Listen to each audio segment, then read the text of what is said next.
Hello everyone, welcome to day 2 of GreenFest.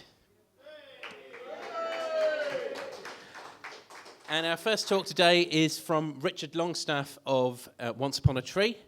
Over to you, Richard.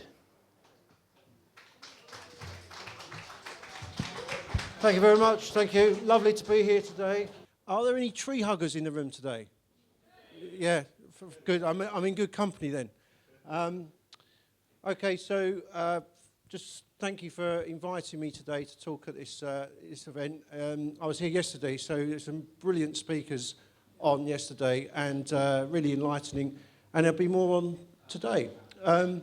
So I'm here to talk about Once Upon a Tree, which is an organisation that we set up last June in response to the amount of trees that were being seemingly being cut down. It just seemed that there was more and more trees being cut down, particularly around where I lived in Leigh-on-Sea and further afield.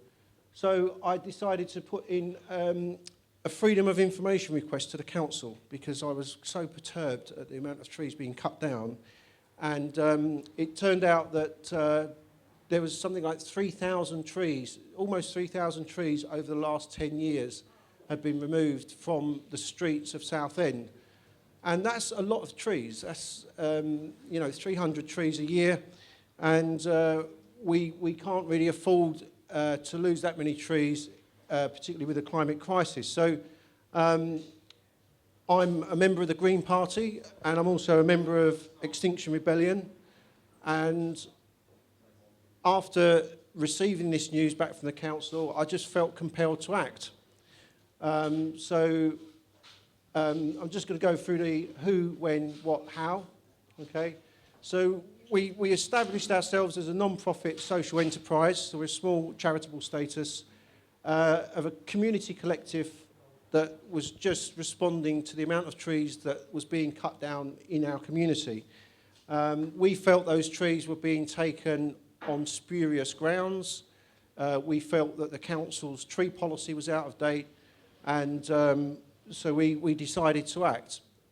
So we started in June 2019, and we emanated out of the Green Party. I was helping the local Green candidate with leafleting, and through several conversations, I was talking about how this all started. I started to hashtag the tree stumps that I saw, and I started to hashtag those Once a Tree in Southend.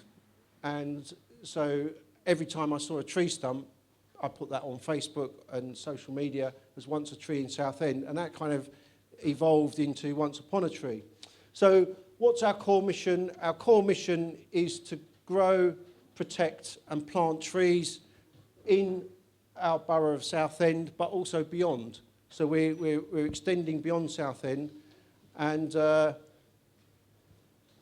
not just trees, by the way. We're kind of aiming to also plant alongside those trees a kind of, as Graham was talking yesterday, a more kind of permaculture type planting. So rewilding, really, I think would be the term. It's not just about the trees. We need to provide habitat and biodiversity within our urban landscapes. And how will we achieve this? Well, the way we are achieving it is through mobilising the community, through community engagement and collaboration between the key stakeholders. Now, I know not everybody agrees with that collaborative approach, but it's our thinking and our philosophy that unless we collaborate with the people or the key stakeholders, including the council, then we're not going to get very far with trying to encourage them to do the right thing. So my background in all of this is I lecture at Anglia-Ruskin University. I also practice as a chartered architectural technologist, and I do a lot of urbanism and urban studies. And from our perspective, trees are really important within the urban environment. And I'm sure I'm preaching to the converted here, but and this is what we love to see in our urban neighbourhoods is lovely big mature trees, And this is a selection of trees from the borough. And all at once we feel calmness and relaxed. They're good for our well-being. Okay. This is Southend, Victoria. Now, Southend isn't bereft of trees. You know, there's around 20,000 street trees in Southend, so it's not like we don't have any trees. And there are these beautiful corridors, but there was many more like this. There were many more like this across Southend when it was conceived back in the Victorian times. And there's a conservation group actually in Southend that are doing some research and analysing historic photographs showing just how these green corridors worked in Southend. And that's what we want to pick up on, really, is kind of, you know, doing this, but more of it, and, you know, right across the borough, not just in desirable places like this. So the benefits of trees, as I'm sure you're all aware, they have a huge value, you know, and this is often overlooked by councils. And that value is an amenity value. There's an amenity value to the inhabitants, the citizens of any town or city. So, as I just said, they're beneficial to our well-being. You know, we feel calm and relaxed, and there's even groups now doing forest therapy sessions, taking people into the woodlands to kind of promote this sense of well-being and wellness. And in an age of increasing mental health issues, it's really important that we don't detract from our urban spaces the biological and ecological corridors. They can reduce flooding, which again is another topical issue.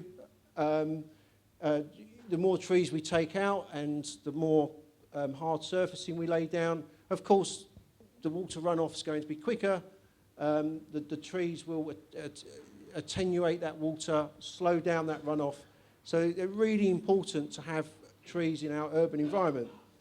And of course, flooding costs money. You know, it's you know, mental health care costs money. So when we talk about the cost of trees and the maintenance of trees, we've really got to kind of think of it holistically in terms of, you know, well, what are the value of trees? And I'll come on to that a bit later. Of course, they provide habitats for wildlife. They lower not only noise pollution when well-considered planting is taking place, but also combat air pollution. And I'm going to pick up on these couple of these key points within this presentation.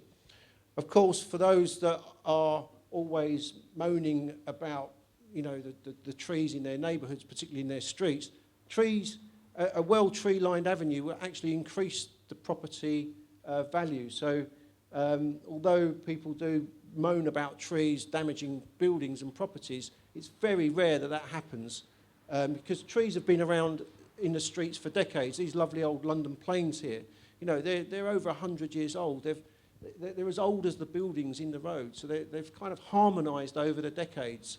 It's not as if it's a kind of, it's worse if you take them out. You know, if you took all the trees out tomorrow, then that would really have an effect on the geology of the area.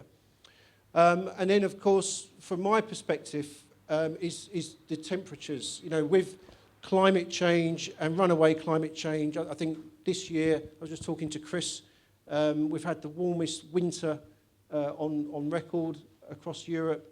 And of course, we keep hearing this all the time. You know, there's always these records being broken.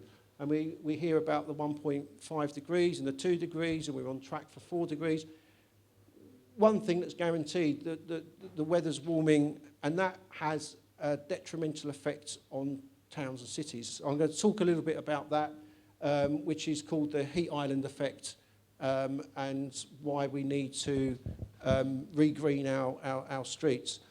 But of course, trees are always under threat from development.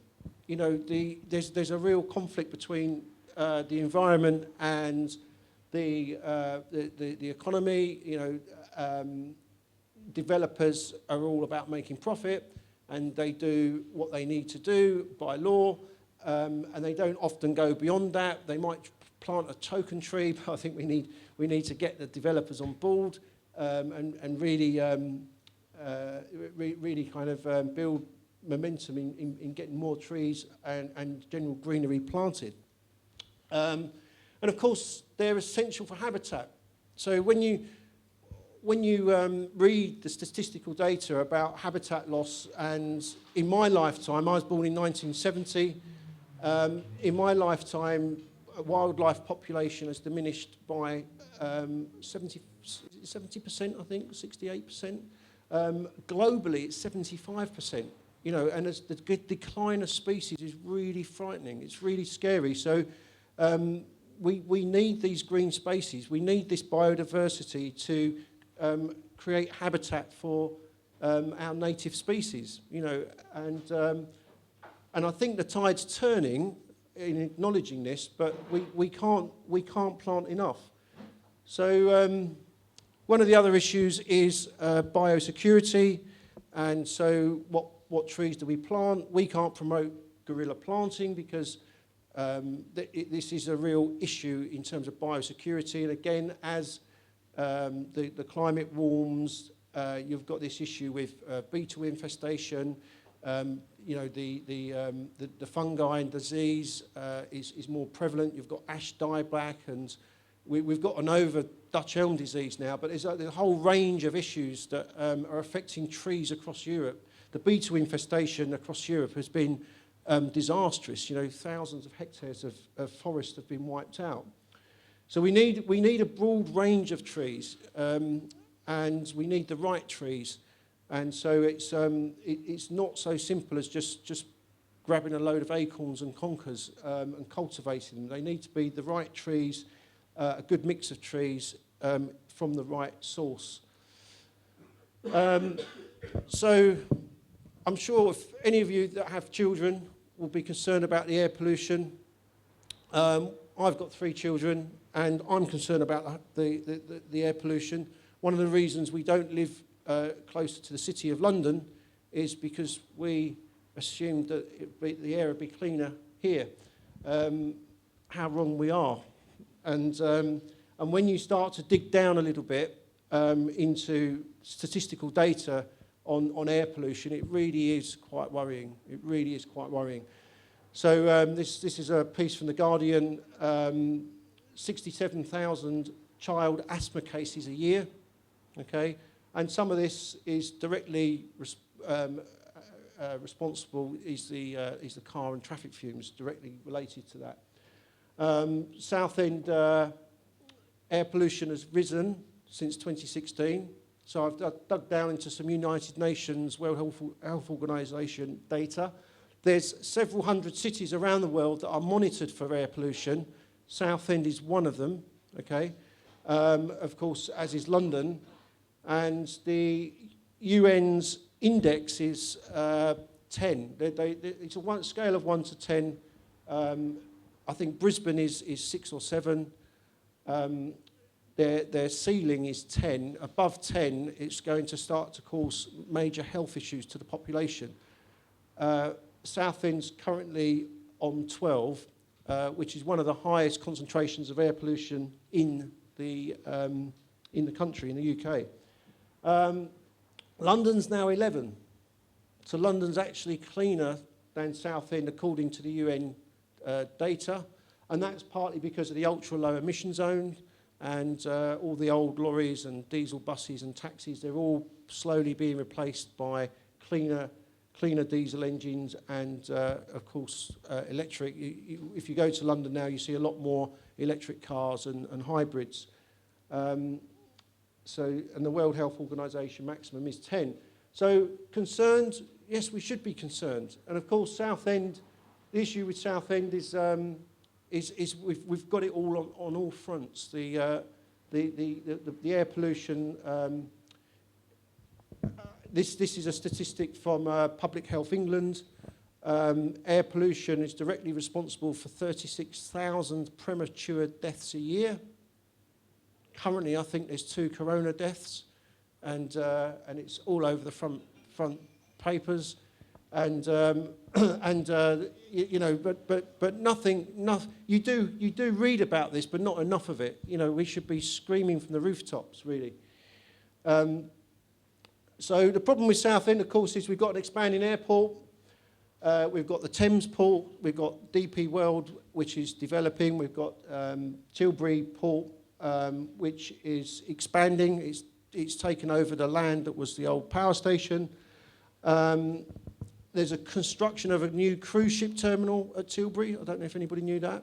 So the Thames Channel is going to get really busy over the next few years with all of this shipping. And of course, where's the prevailing wind? Southwesterly. So the prevailing wind's going to be just blowing all of that over our way. So again, it's really concerning. But so trees are an essential part. They can help to reduce that air pollution. And it's the nitrogen dioxide from traffic and the fine particulate matter that gets deep into the lungs. So trees really important for reducing air pollution, airborne pollution. They help to absorb that and soak it up. And of course, trees, as we know, they eat carbon dioxide for breakfast, dinner, and lunch. And what they give out is oxygen. And it's not to be taken lightly. So I mentioned the urban heat island effect, which is something in urban design is quite worrying because, of course, the more we urbanise and the more we tarmac over and the more concrete and steel that we build in our towns and cities, the more impact this has. And coupled with climate change and rising temperatures, this is getting worse, okay? Now, how does that affect buildings? Well, it means we then use air conditioning, and we need more air conditioning. So that puts a strain on the energy grid, and the whole thing is a kind of growing problem. It's worth noting, actually, that the Mayor of New York has just announced, last year he announced a total ban on all glass steel skyscrapers, okay, in response to this, because it's getting so bad and the energy consumption of the buildings in big cities is becoming a real issue. So architecturally, we're trying to reduce the amount of glazing that we put on buildings, but also, making sure that we've got enough kind of greenery in our towns and cities.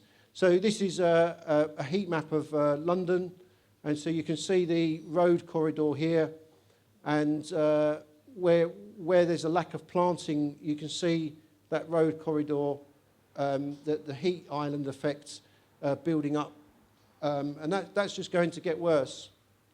So this is an image that some of you may have seen. If you've got a tree-lined avenue, it substantially reduces the heat island effect, so it reduces the surface temperature of the buildings and pavements. I think in Los Angeles now they're actually resurfacing all the pavements with a white kind of tarmac and roads. They're desperately trying to reduce this heat island effect by replacing the black tarmac with white or a lighter colour type tarmac. Okay, so how we approach the council is we didn't just go to the council moaning about the trees. I mean, we did moan about the trees, and we went out and we did a lot of protesting, and we had this campaign where we'd tie yellow ribbons around the trees we loved, and we'd put a notice on the tree to say do not remove, and this all happened through social media and Facebook. So the great thing about these social media platforms is they enable us to mobilise quite quickly and communicate, and that's still going on now through our Facebook network. Tree fella can't even pull up in a street and put a cone out without somebody alerting us. So they know that we know that they know that we know what they're doing and what they're up to. So, but we're not just about that. We're not just complaining to the council. What we're doing is creating an evidence base and taking the evidence to the council. So we work with two arboriculturalists, and one, Brindley Andrews, is a very, very well qualified. He's done his master's in this subject. I'm not qualified arboriculturalist, okay? So I have to rely on these qualified people. But he's down in Somerset, and he's very kindly done an eye-tree calculation for us for Southend and for Rochford, and given us some statistical data on the tree benefit analysis, okay? So, and what this does is basically looks at all of the pollution within an area, within a town, and looks at the town's gross CO2 emissions annually. And then it kind of does this calculation to work out what the tree canopy cover is in that town or city, and does all this number crunching to see what the value of the trees are in terms of how much carbon dioxide and noxious oxides that they're sequestering. Okay, and this is a methodology now, and of course our council hadn't done this, you know. So when we go and meet with them and when we go and talk to them, we're not just moaning. We're actually being able to talk through from an evidence base, and we're trying. And we're saying to the council, like, these are the facts and figures. And that's just an infographic because most towns and cities are doing this eye-tree calculation now. And so it basically gives you that statistical data, which here is put into a nice ecographic. But here it says the ecosystem services provided by Wrexham's trees are collectively valued at 1.44 million a year. You know, and this is the problem, isn't it? Is, you know, how are we going to pay for more trees? Who's going to maintain them? How are we going to? Where's the money going to come from? But the thing is, without the trees, you're going to create a whole load of other issues that will have to be paid for as well. You know, and after all, we evolved around trees. You know, we didn't evolve around cities and urban environments. You know, we feel our best when we're ensconced in nature.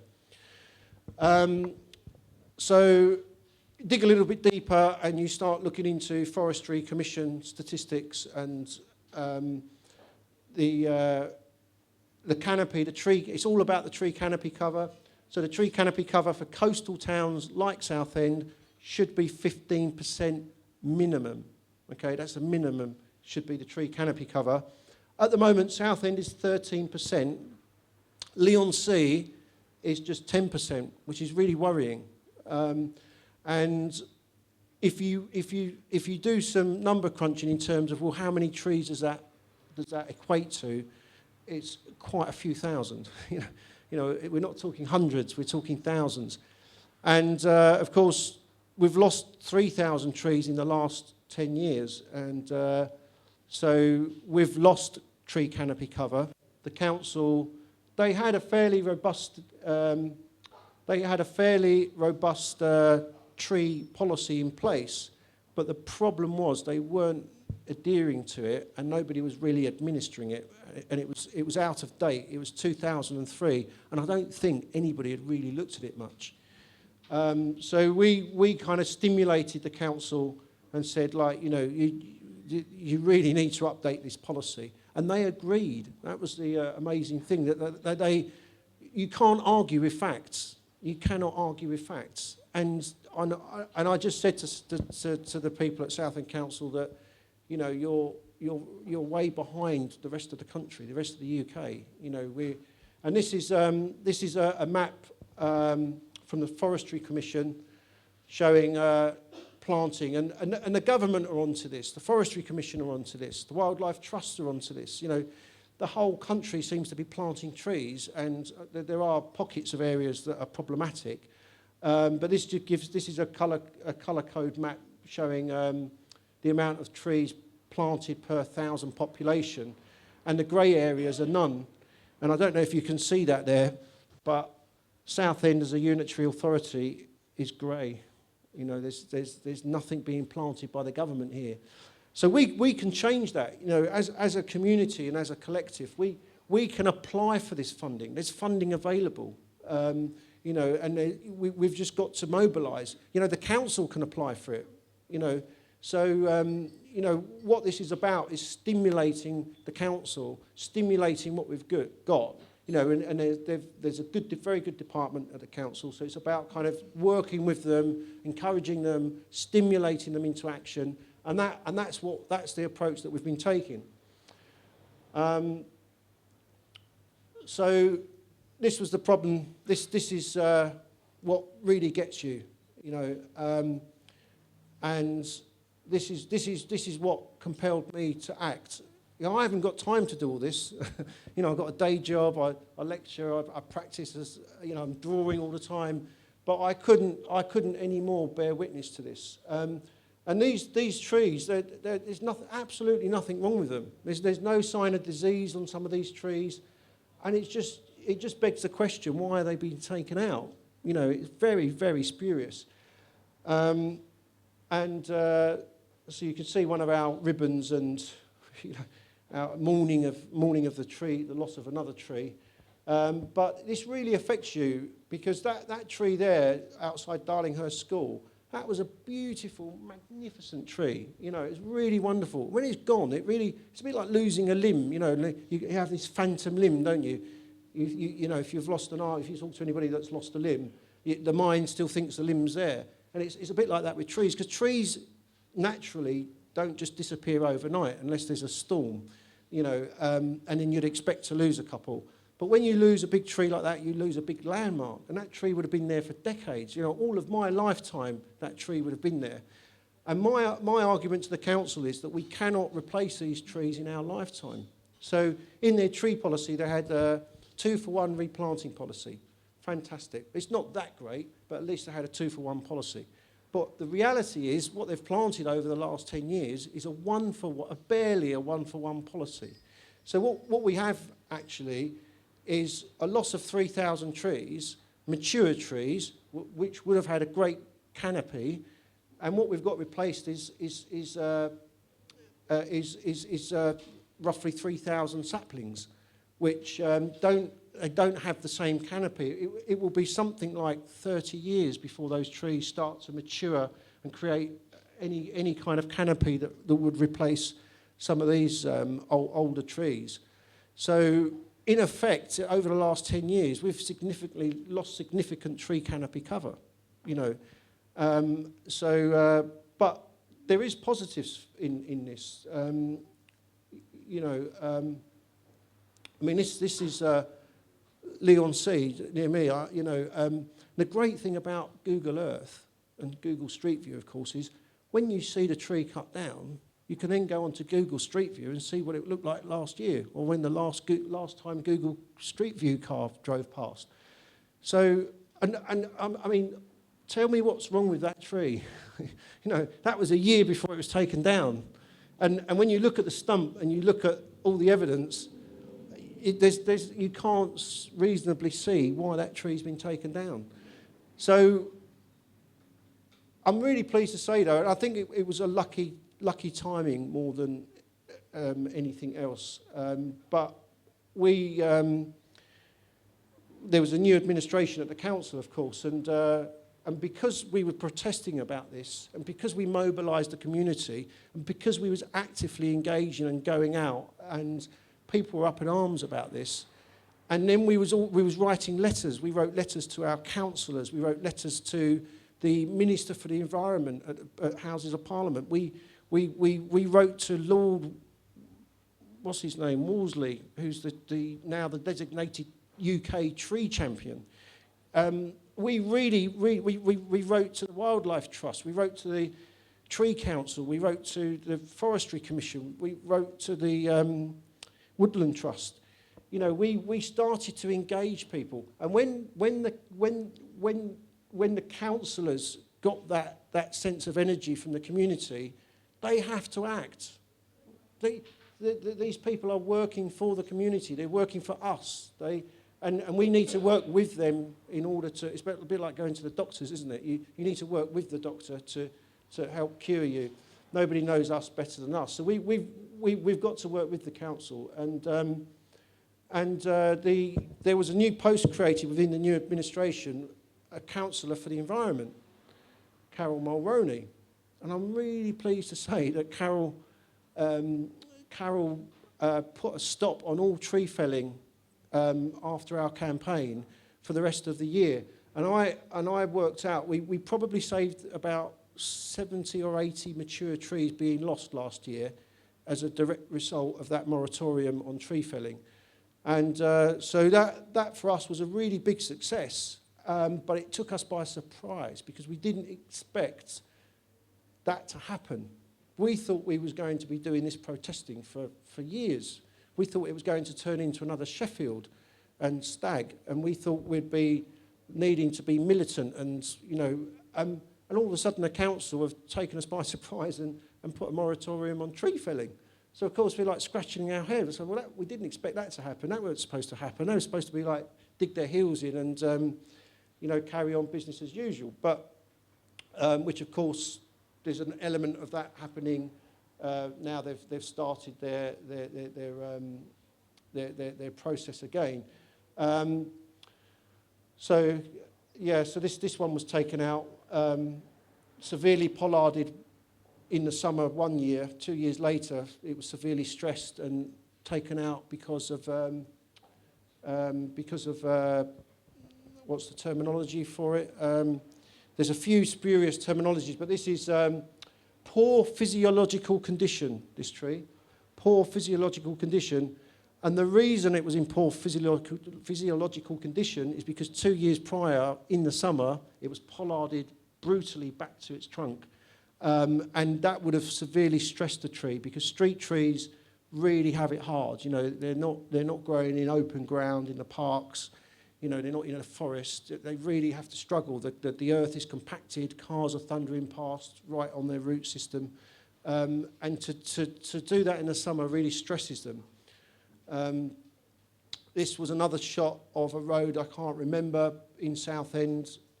I don't know if anybody can recall that road. But, I mean, how shocking is that to have all these beautiful horse chestnut trees and then literally within 2 days they're all gone? I mean, that would cause serious upset to the residents of that street. And you just don't, you wouldn't even recognise those two images, would you? So what's the solution? And I've been alluding to what we've been doing and the solution. So, yes, we were going out campaigning. This is a tree in Kings Road by Chalkwell Park, earmarked for removal. So we go knocking on people's doors. One neighbour, absolutely distraught, loves the tree, doesn't want to see it go. The other neighbour hates the tree, doesn't want it there, and happy to. And it's a real Marmite thing. Some people actually hate street trees. They really don't like them because they drop things on their cars. Birds put on their cars, and so people don't like street trees. Some people. I hope they're in the minority. But this tree didn't look like there was much wrong with it. A guy, an old elderly gentleman in his mobility scooter, went over that pavement, no problem at all, whilst we were there.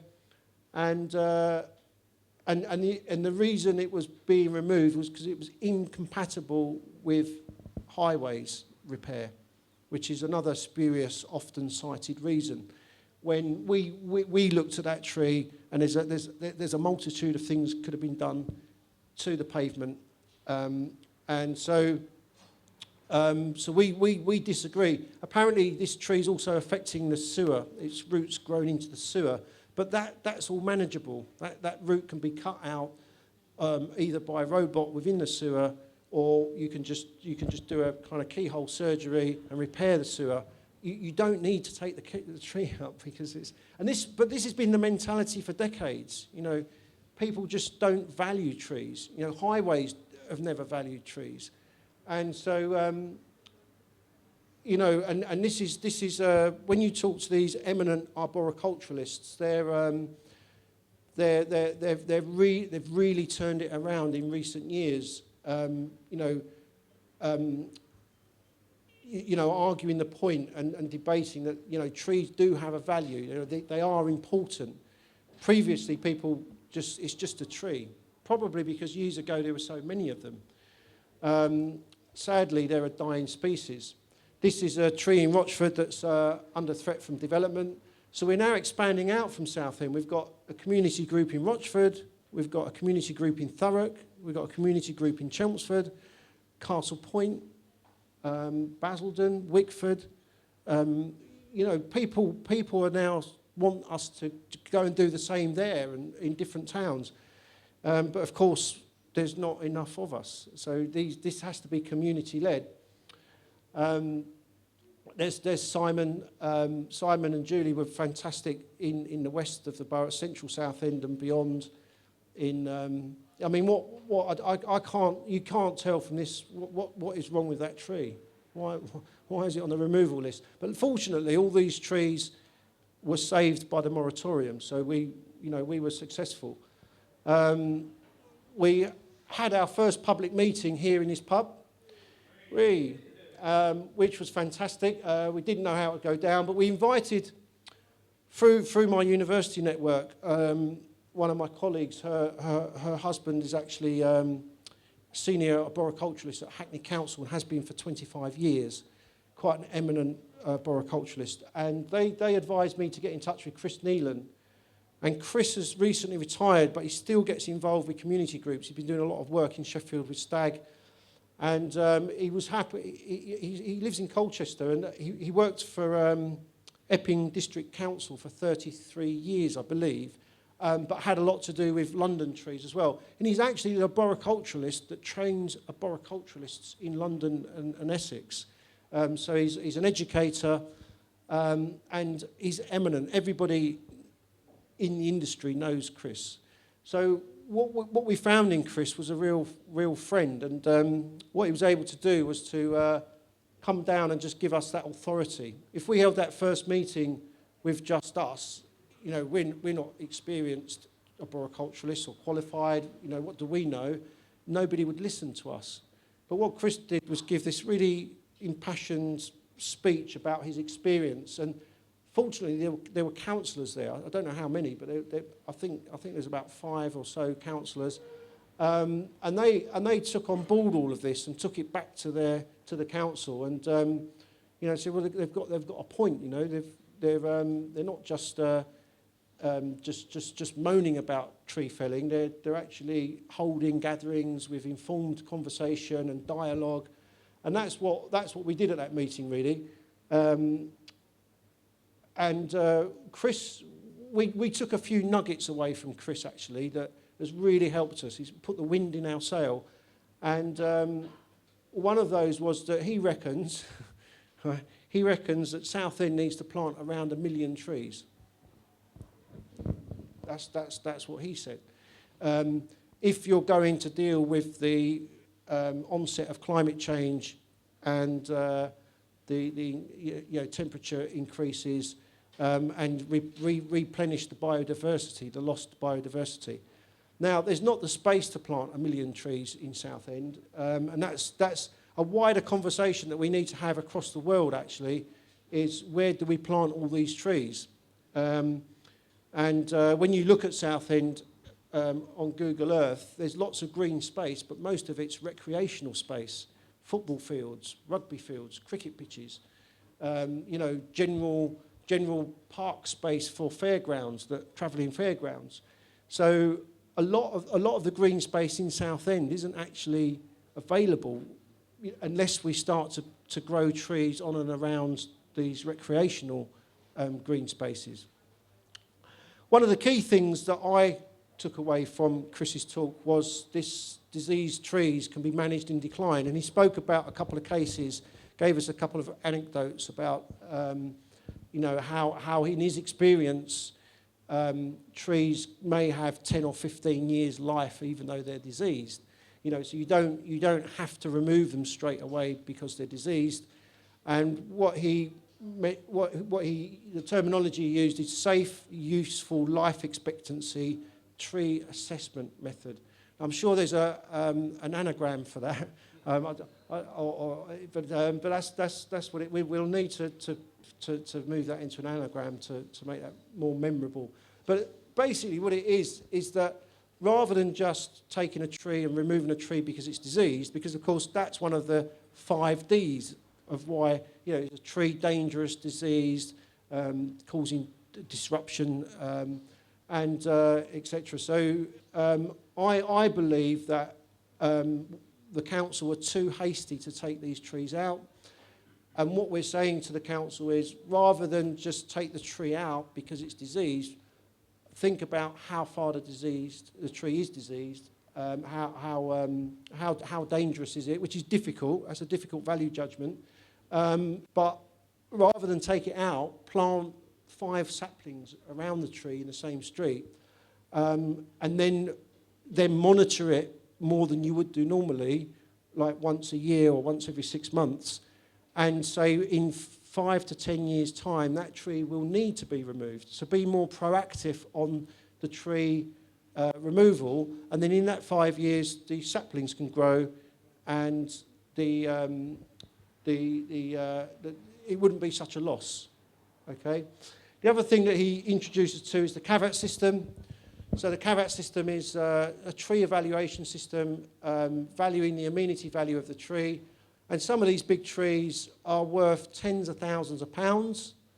And the CAVAT system was a way for London arboriculturalists to actually, with the council and the highways, to value the asset of the tree, the capital asset, and value it.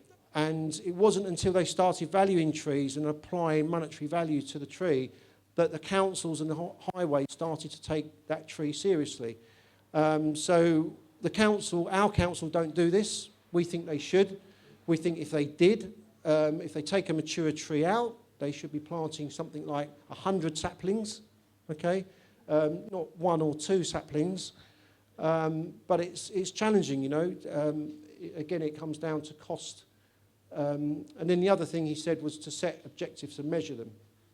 He also introduced us to Curio, which is an online platform for measuring and documenting trees and species that permanently resides on that platform. So it's a bit like a combination of Facebook and Google Maps.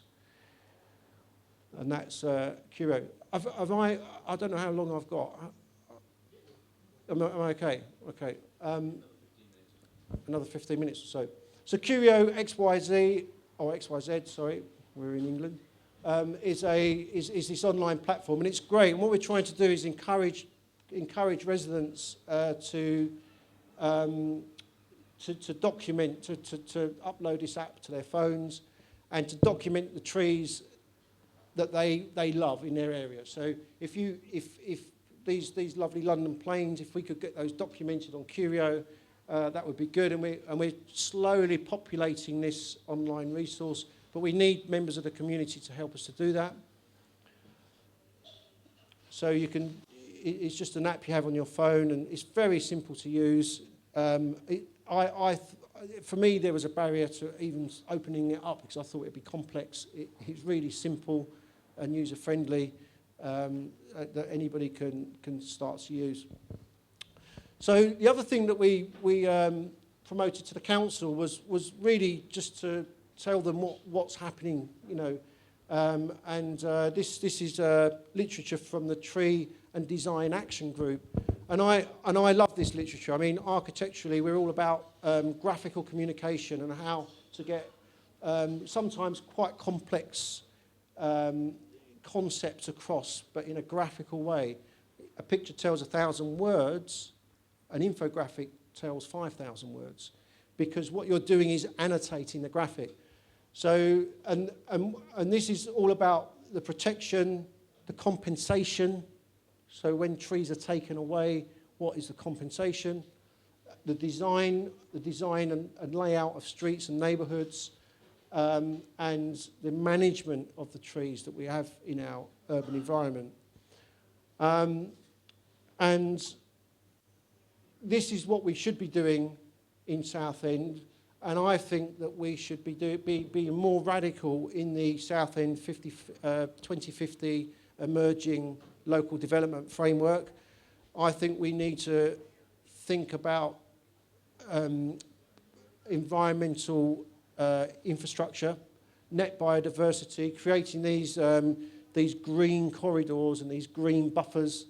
And I think really our town planners should be doing a lot more in making sure that biodiversity, tree canopy cover, ecological corridors for wildlife should all be part of our urban planning document. It's not just about buildings. And this is an image from a local development plan from Birmingham City Council. And then putting that all, tabulating all of that into simple to use tables with the 4 core objectives and the capital asset value, etc., etc. I won't go into it all now. The iTree eco valuation, and simple annotations, strengths, limitations.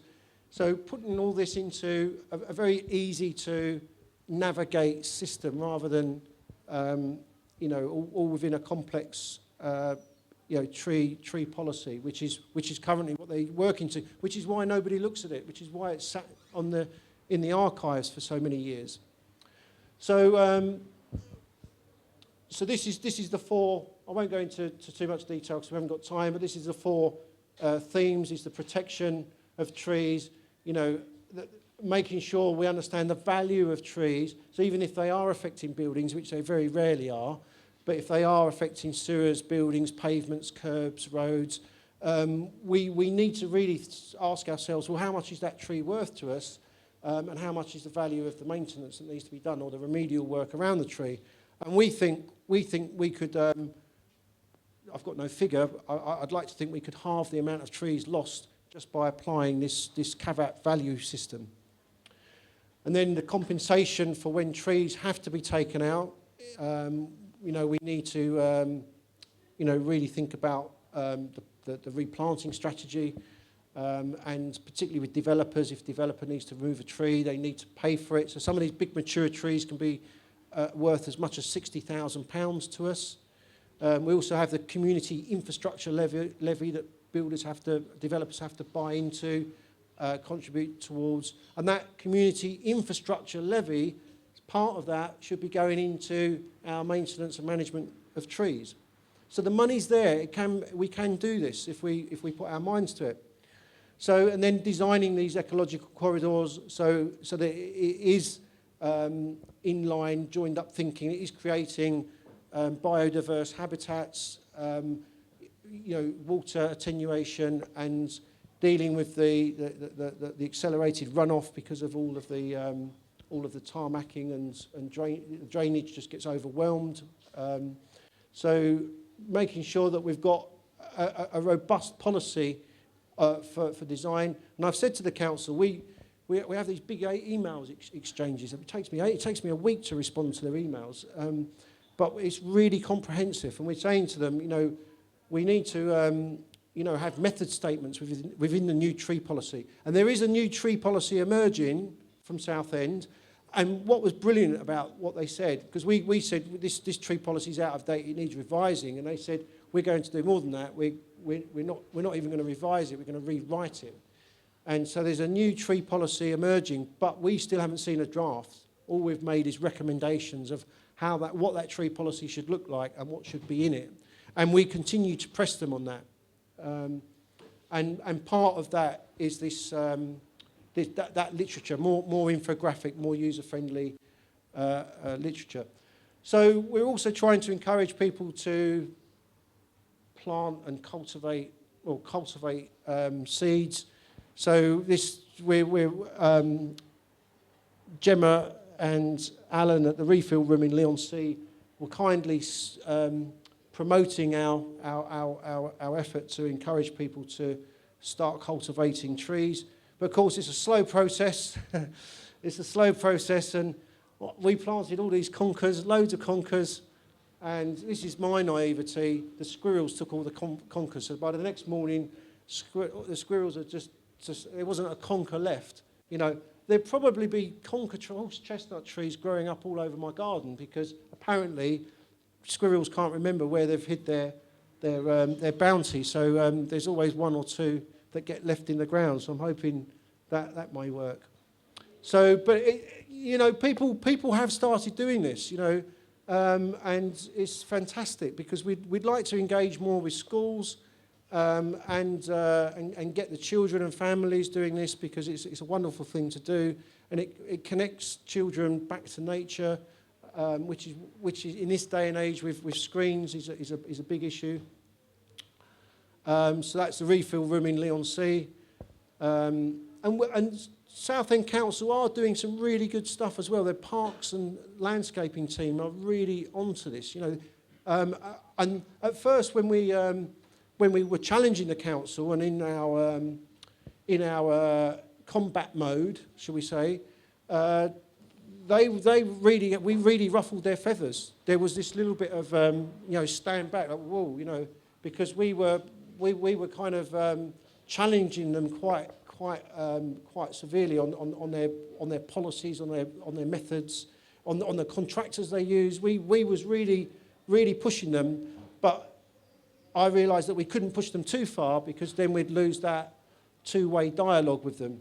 And what they're saying to me now, we go out and plant with them, is it really ruffled the feathers. It was really knocked everybody off their perch. But what it's done now is the council have actually woken up to the Parks and Landscaping Department, and where they'd been ignored for years and nobody had ever really taken any notice, they're now really actively stimulating that department within the council.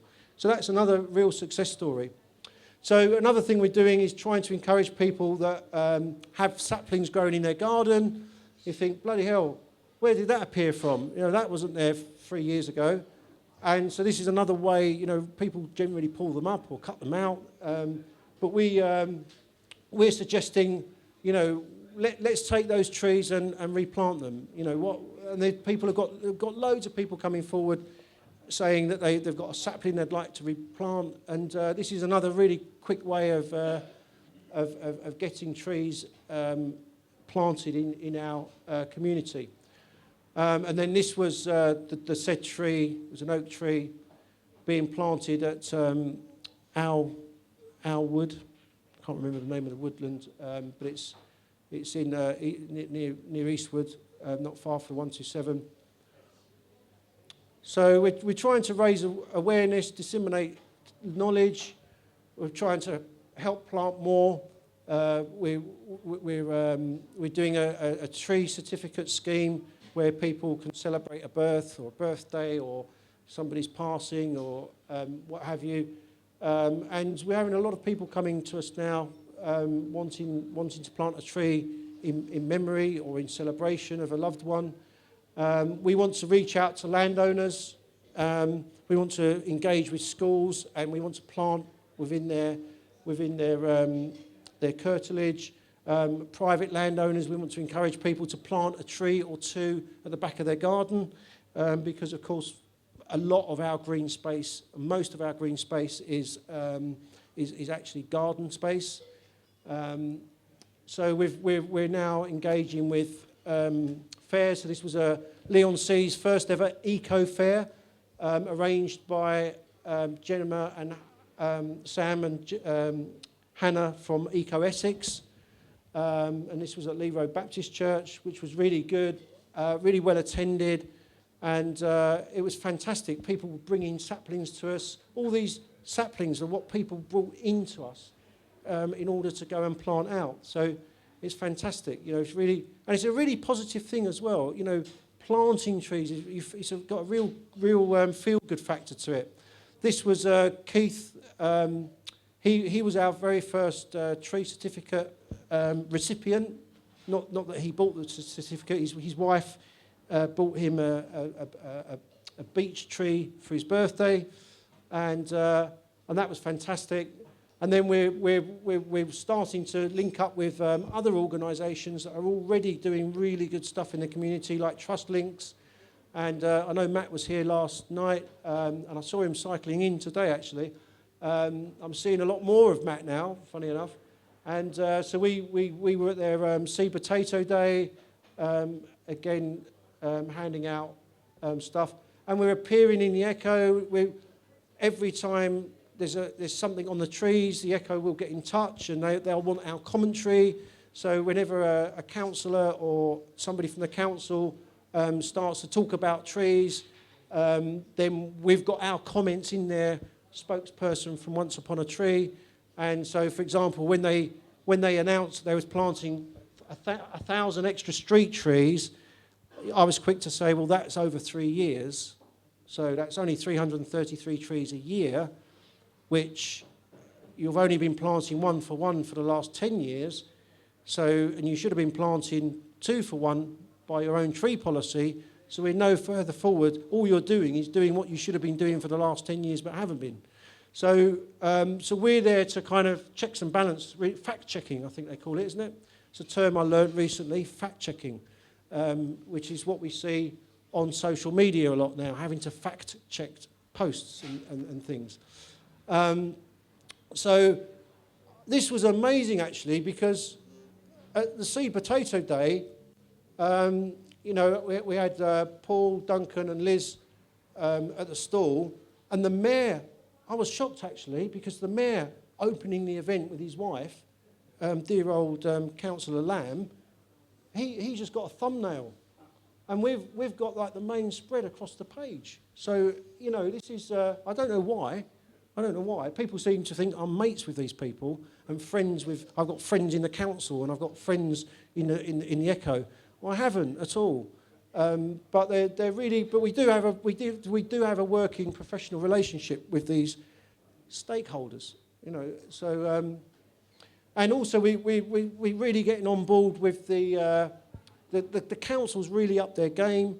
They're now doing community planting days, which we encourage for our network, and so we have some really really good planting days. And it's the council's planted 5,000 trees this year, nearly 5,000 trees. I mean that is good. That's positive.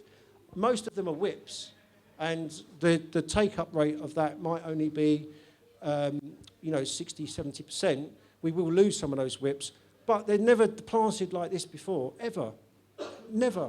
And it's amazing. So they've really, the whole thing's really re-energized them, and we're there encouraging them as well. We're saying, this is brilliant, what you're doing is brilliant, you know, and we're here to help you. And so we've got a couple of a boroculturalist and the head of parks there, and me and Alan, and it's fantastic. It's a real, I mean, Alan attends every single one. And he says the feel-good factor he gets from planting trees, he just walks away really energised and really positive from it. And I'd like to see more of that. I'd like to see next year, because there's only 1 or 2 planting days left, I'd like to see us next year more of the community, and from us as well, doing like vegan food, you know, so set up a food stall and hot teas and actually make it a bit more fun. Because at the moment it's just a few of us just getting stuck in with some spades and that. And so these events are getting better attended. This is Ian planted 53 trees on that day with his mum, every day of the year that he's been alive on the earth. And this was us recently at Shortwell Park, and all of the birthday tree certificates that we've issued, shall I say, not sold. But it's a real positive thing, because some of those trees are for people that were not yet born, and now they're with us, and it's a real positive thing. I get a real buzz out of it because you know, and also it helps us. It's bringing funds into our organisation as a charity to enable us to actually do things. You know, that little bit of cash flow. We've got people now with standing orders paying us a direct debit, standing order every month. And we've got people donating their birthday. They're stating us as their birthday charity, which is a wonderful thing. And so this was truly intergenerational. The age range on this planting day was 100 years old to 18 months old. You know, it was, and all the years in between. It was amazing, and it was really good atmosphere. So this was a tree certificate for this family, and this lady was 80. I'm trying to remember her name. I should know her name. I wrote the certificate, but I don't want to get it wrong. I guess it. But this was an 80-year-old birthday, and inclusivity as well. They wheeled this lady across the mud, you know, and she was there, and it was really, really important to them. And she felt good that for her birthday, this legacy of a tree would be growing for decades. And that's yours truly with my daughter and my 2 boys, and you know, trying to get them engaged, get them off the screens and engaged with the mud, which they love. And we're planting more street trees. That's brilliant. That's brilliant. We're doubling, more than doubling the street trees this year. You know, over, I think, 600 to 700 street trees will be planted this year.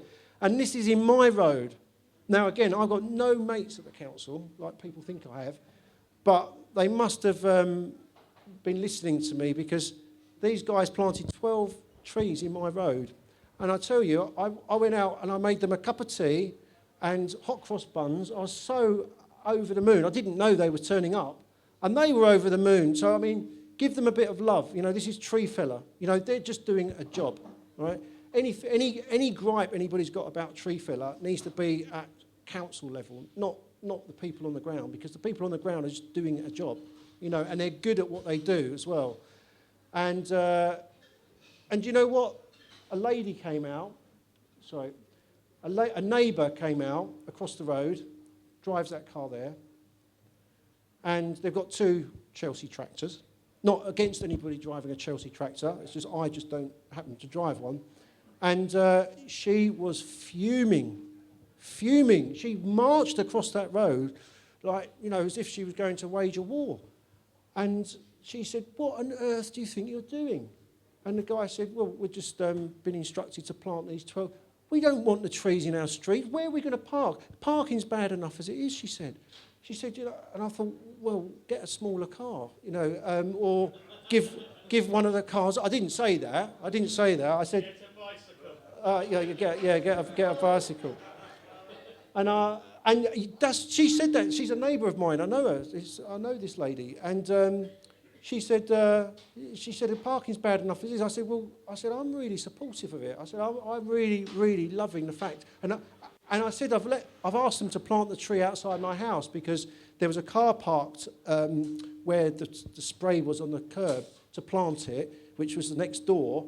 And I said, oh, plant it outside my house, because I thought, I've got to put my money where my mouth is, you know, plant it outside my house. So he got on the phone to his supervisors, and they did. They planted it right outside my house. And she said, I don't want a bloody tree outside my house. I'm not going to be able to park. And I said, well, I don't mind. She said, well, you wouldn't. You don't own a car. Like, as if I was some sort of second-class citizen, you know. And I said, no, but precisely, that's why I don't own a car, you know. So, and she said, well, I'm going to take this up with the council, you know. And the tree guys just said, well, you'll have to speak to the council, because we're just doing our job. And so, it does just bring home to you that not everybody loves trees, you know. And it's a real shame, you know, because I thought everybody loved trees, you know, or certainly wasn't that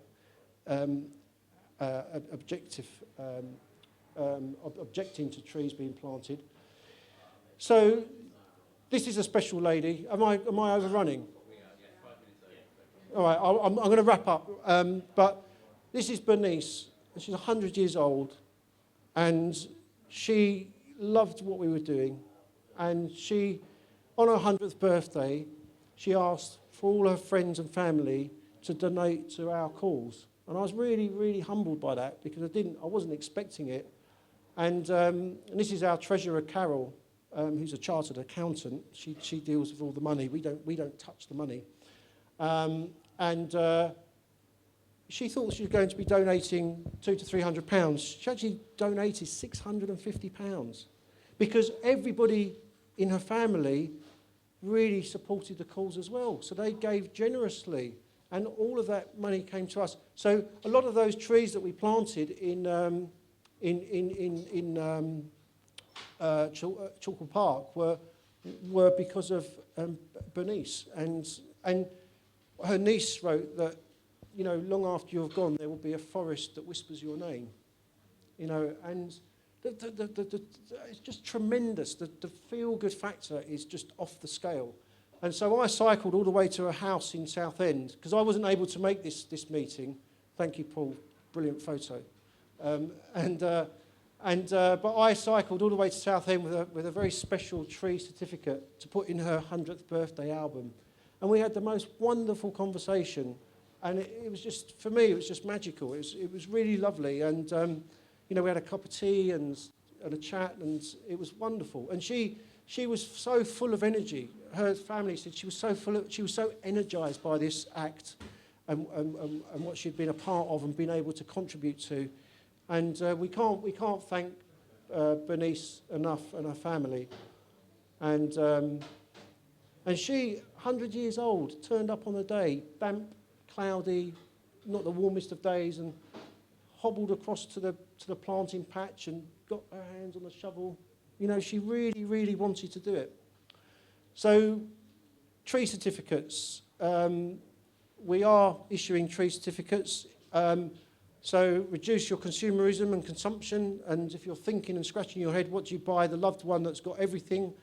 Then what we do is we will buy the tree, or we will buy the tree from a reputable source, and we add a kind of nominal donation to that for the tree certificate in recognition. But your contribution adds another tree to Southend and tree canopy cover.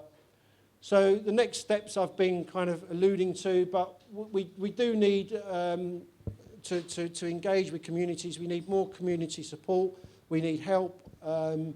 There's a very small team of us managing all this at the moment, and we could do with a few more. Lots of people are very interested. We're going to hold another public meeting very shortly once tree planting period is out of the way.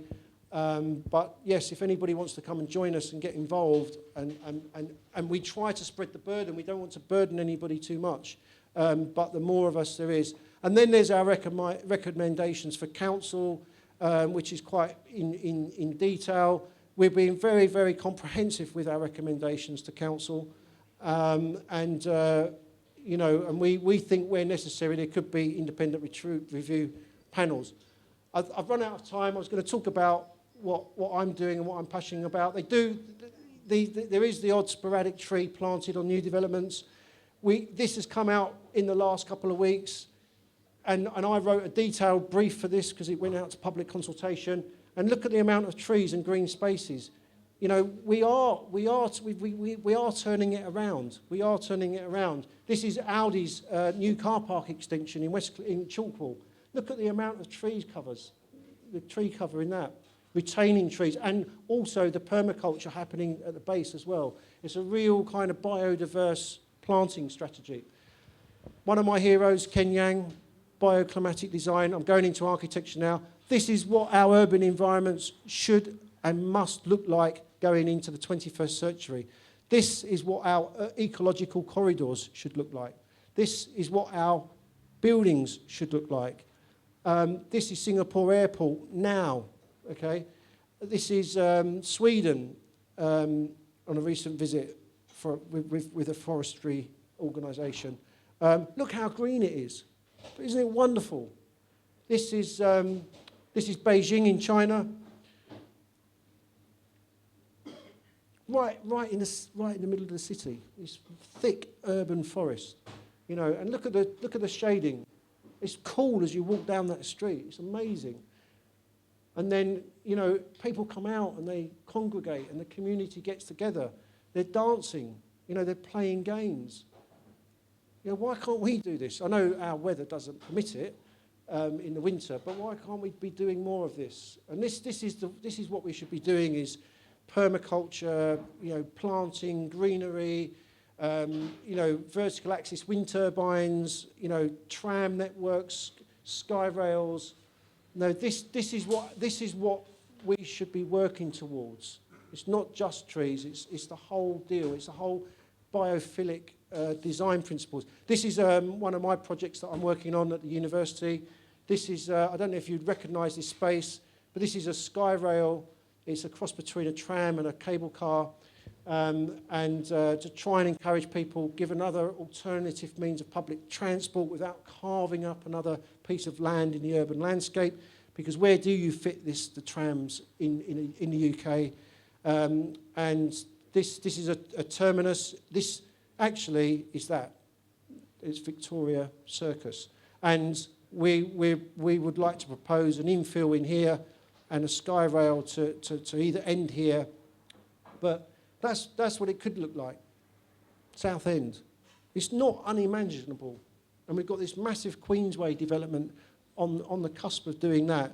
And I really want to, this is what's happening in Hackney. We want people to adopt a tree. So where you do have street trees, do a little bit of permaculture at the bottom, at the base. It just brightens up people's day. Isn't that wonderful to walk past that rather than one of these trees that's tarmacked right up to the base?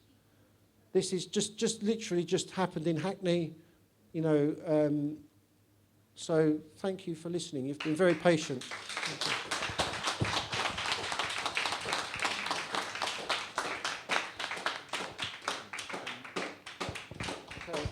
Okay, have we got time for questions? Yeah. Hello. Patsy. There's lots of things that came up there. Yeah. But I've got a loud voice. More than anything, I would say we all agree with you of what we want in the future. And we love, those pictures at the end are great. And I hope that you have a great influence over Queensway and Southend Victoria Circus, and hope that makes a difference. But talking of the here and now, they had a moratorium, and that's finished. Yeah, I know. And trees are being chopped down again. What do they say? I mean, you have some contact. How do they justify what's going on? And you talk about tree fella, but who are making the decisions about which ones are chopped down? Who's actually making those decisions now? Because it used to be tree fella, and then they got the bonus of doing it and getting, financial gain. So who's doing it now? Well, we've been through this with the council, and I've been out personally with the tree officers, the arboriculturalists, and they are there's a team of 4 or 5 of them, and they from the council. Yeah, from the council. Yeah, they're qualified arboriculturalists. One of them's been there for 15 years, and he knows his stuff, and they go out and what they do is a visual tree inspection. So they each have a designated area within the borough that they manage the trees in that area. So they don't go all over Southend. So each tree officer has a specific area to manage. But of course, there's 20,000 street trees as well as all the trees within the woodlands and parks. So they generally tackle streets at a time. And but the initial test is quite basic, really. It's just called a visual inspection test. And they go up to it with a hammer, with a spike, and they bang the trunk of the tree to listen for any hollows, and then they prod it with this spike to see whether there's any decay. Which at first sight you think, well, that's a very simple method of assessing a tree, but and I totally agree with you that I was very sceptical of tree fella initially, but they do not make the decision to remove a tree. They are given an instruction, a documented instruction, to remove a specific tree. Now, and then this is where the vagueness of it is, the spurious reasons for moving trees. We all understand the 5 Ds, disease, dead, dying, dangerous. And we saw in the recent storms that a number of trees did come down. So, it's not without reason that some trees have to be removed, because of course trees do become dangerous, and in high winds they will blow over. That's a natural consequence of being a tree. At some point your day comes. So what they're trying to do is mitigate risk as a council, and that's where the value judgment is difficult to really put a point on it, because how diseased is that tree? Now, we have got brand new technology called a resistograph, which is a microscopic drill that they drill into the tree base, and it measures the resistance of the drill as it goes into the mass of the tree. And if it hits a decayed or hollow spot, that resistance reduces, and all this is printed on a data set as a graph. And the tree officers can make a more accurate or get a more accurate picture of the decay in a tree. Right. It seems obvious that people that live near these condemned trees are Yes. concerned generally, Yeah. and it's very frustrating that there's this sort of barrier. You don't know why it's been chosen, you don't know what's wrong with it, or whether you'd agree with it if you knew. Why isn't all that evidence available to the public? They've got, evidence, presumably they've got evidence, they've made a decision. Why is that not available for people to log on and see? Well, Because at the moment it seems so secretive. Yeah. Well, I felt exactly the same way last year, and part of my freedom of information Has anything request. changed? Well, part of my freedom of information request was I wanted to see all of the arboricultural reports for every tree that was felled, because I thought there'd be a report, of why that tree was felled. Yes. But there are no reports. You see, that's what we should be There are- fighting for, there are is no for reports. these reports. This is just a decision by the tree officer, and so if it's diseased, it's fair game. Take it out. And they're very black and white about it. And what we're trying to say is that you shouldn't be so expedient. It's not always that black and white, is it? When you think No. of damage to the pavement. No, I know. When you That's think what- it's tarmac right up Yeah. to the trunk. Yeah. They could put trees above pavements. They could, Yeah. change the pavement rather than Yeah, take no, up. absolutely. And These this is priorities seem to be all wrong. Yeah, well, that's what we're pushing with the council all the time. Is, if you look at our recommendations to council, it is to value the trees under the CAVAT system. So if they are removed, that's a £60,000 tree or £50,000 tree that's removed, and you need to plant hundreds of saplings, not just two. But also what I spoke about with Chris Neelan's advice is the managed decline of trees. That's what we'd rather see, is not take them out just because they're diseased, but to manage that disease and manage that tree in its decline. It seems there's an awful lot more to fight for. Oh, then. yeah, no, absolutely. There's an awful lot more to fight for. Yeah, no, absolutely. And can I just say, before somebody else wants to, at the beginning you said about planting saplings, and they had to be from a respected source and all that. Yeah. But then later on you said everyone should be growing acorns and whatever, like growing seeds. Well, what if you've grown the seeds and then you're not allowed to plant them because they're not a known source? Well, that's Where the do you thing. go with them? Yeah, well, the advice from Rupert from Hackney Council was to make sure that you take the seeds from ancient trees, established trees that are in good health.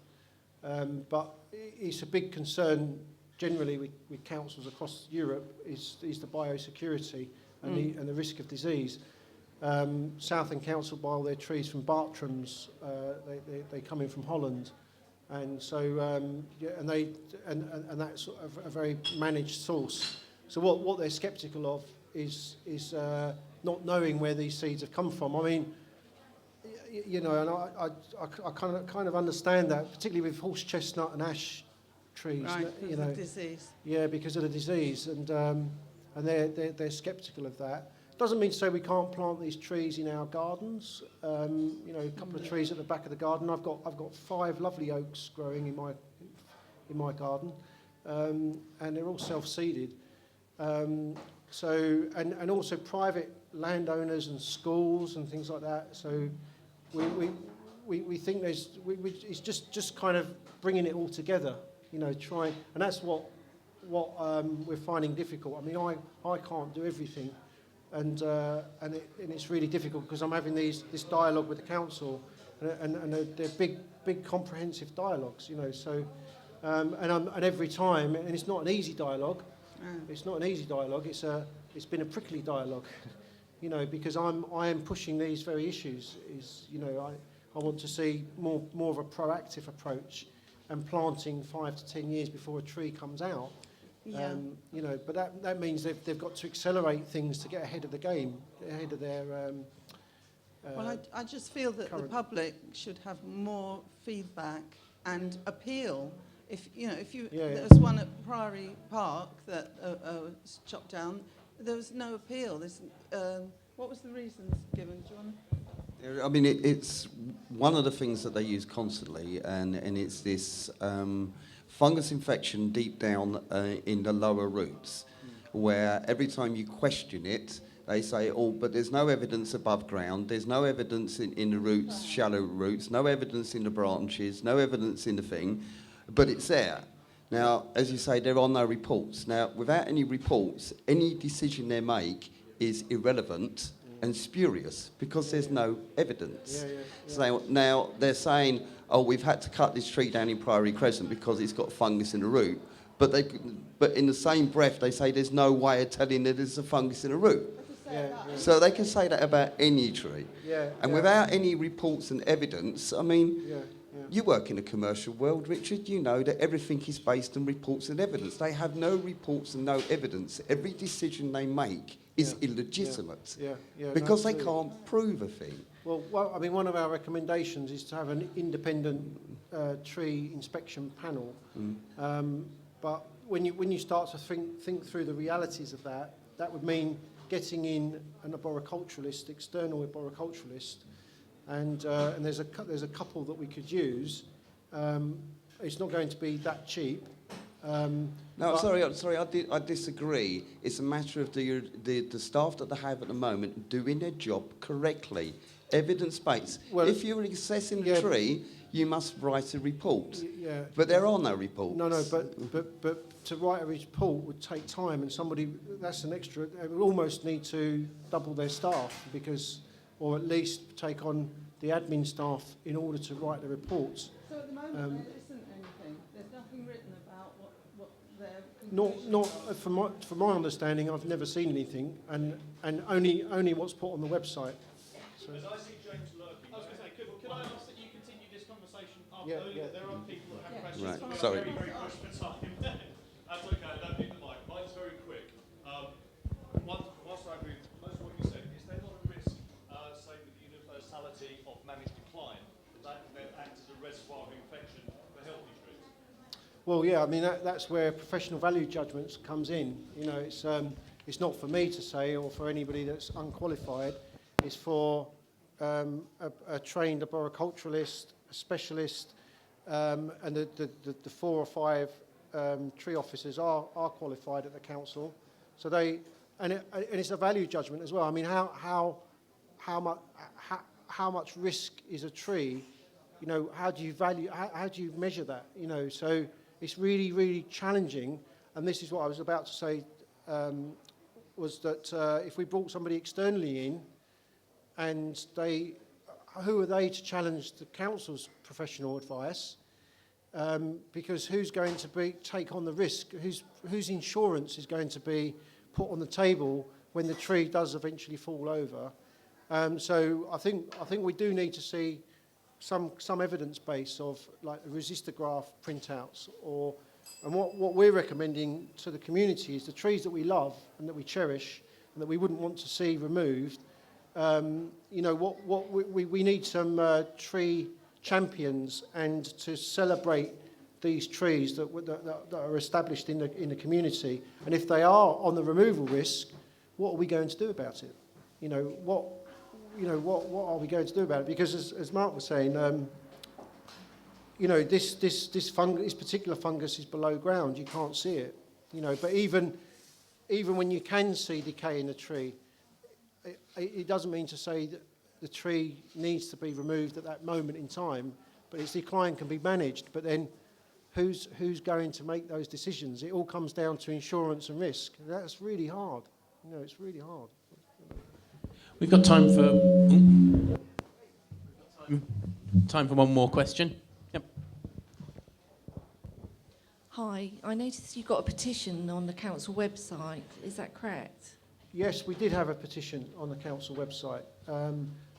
last year. I mean, that was probably June or July last year. We started a petition, but it's clunky to try and log on. Is difficult. It's people had all sorts of problems and was complaining about you had to log on, you had to register, and you were timed out, and people couldn't log on to actually put their name on the petition. So people kind of switched off from it. It's not, the council haven't made signing petitions particularly easy. So, but we do have a petition, and we are now in that phase again where they have started felling trees again, and we're going to be in the same situation of seeing trees that we love dearly being taken out, and we're not aware of the exact reasons, and there's no evidence base. So it would be lovely to see an evidence base. You know, and people should have the right to. But then who's? It comes down to risk and insurance. Who's going to make that decision? Because the council won't take a risk. That's the way they're currently looking at it. It's zero risk if the tree's diseased or dying or damaged to just cut it down. Then you eliminate risk. But for those of us that love trees and feel that the risk can be managed and the decline can be managed, and we can replant 5 to 10 years before the tree has to be removed, which is what I'd like us to see, that methodology, who's going to make those decisions? You know, I wouldn't like to challenge the council and say that tree should stay for another 10 years, and then in the next storm it blows down onto somebody's car. You know, and who's going to indemnify that? You know, it falls to the council. So the council's trying to be responsible, but I still think they're being expedient and hasty. But I also appreciate the challenge of making those difficult value judgments. So, okay, thank you. Thank you very much, Richard.